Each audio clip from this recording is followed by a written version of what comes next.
In today's video, I'm going to teach you how to change the mileage rate in Expensify.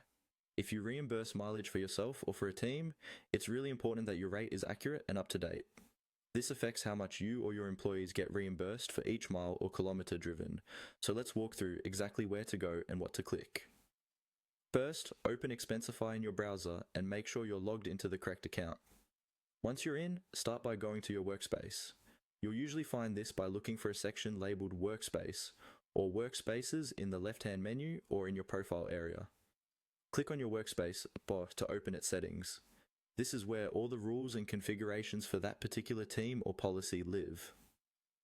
Inside the workspace, look for an option related to additional or advanced features, and then select Distance Rates.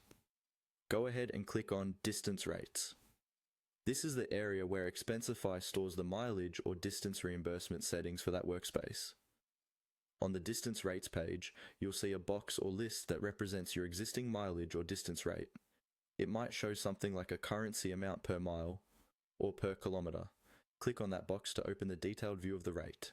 Next, when the rate details open, click directly on the rate itself. This will let you edit it. You should now see an editable field where the current amount is displayed. Carefully change the mileage rate to the new value you want to use. Make sure you're using the correct unit, whether it's per mile or per kilometre, and that it matches your company, policy, or the current reimbursement guidelines you're following. Take a second to double check the number. Even a small typo can lead to incorrect reimbursements across a lot of reports. Once you've entered the correct rate, look for the Save button and click on Save. This step is crucial. If you navigate away without saving, your changes won't apply and the old rate will still be used.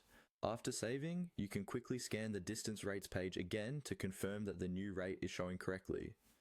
From this point on, any new mileage expenses created under that workspace will use the updated rate you just set, and that's all you need to do to change the mileage rate in Expensify.